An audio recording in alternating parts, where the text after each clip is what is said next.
अस्सलाम वालेकुम, कैसे हैं आप। Welcome to keto diet Pakistan by Ali Hashmi और मैं हूं आपकी होस्ट हिना आमिर। आज मैं आप लोगों के साथ शेयर कर रही हूं मज़ेदार से चिकन कीटोजेनिक कबाब, जो कि बनाने में है इंतहाई आसान और खाने में है मज़ेदार। तो चलिए फिर शुरू करते हैं।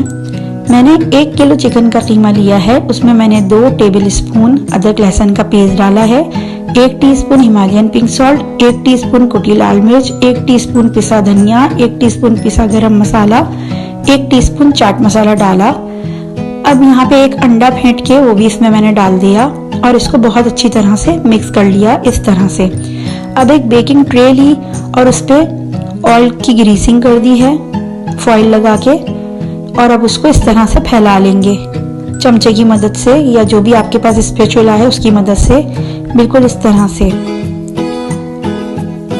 अब पहले से प्री हीटेड ओवन में इसको बेक करने के लिए रख देंगे अपने अपने ओवन के टेम्परेचर के हिसाब से। तकरीबन आधे घंटे बाद अब मैं ये चेक कर रही हूँ और यहाँ पे ये कीमा गल चुका है। तो अब हम इसको बाहर निकाल लेंगे और इसको हमको जिस शेप में भी काटना है, स्क्वायर या डायमंड शेप या नमक पारे शेप में काट लेंगे।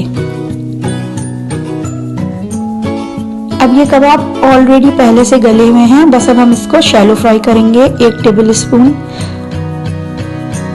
घी लेंगे, देसी घी, और अब हम इसमें ये शैलो फ्राई कबाब कर लेंगे।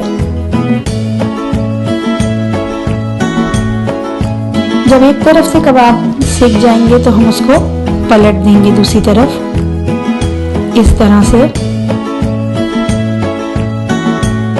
और ये कबाब ऑलमोस्ट रेडी हो गए हैं। बचे हुए कबाब को आप लोग फ्रीज भी कर सकते हैं और फ्रिज में भी रख सकते हैं, किसी भी कंटेनर में डाल के। ये लीजिए, मज़ेदार से कबाब रेडी हैं। अब आप इसके साथ अपने कार्ब्स का और वेजिटेबल का पोर्शन पूरा कीजिए और एंजॉय कीजिए। अगर आपको मेरी रेसिपी पसंद आई हो तो कीटो डाइट पाकिस्तान को सब्सक्राइब कीजिए और नीचे डिस्क्रिप्शन बॉक्स में मेरे चैनल का लिंक भी मौजूद है। प्लीज़ मेरे चैनल को भी सब्सक्राइब कीजिए। दुआ में याद रखिए। अल्लाह हाफिज़।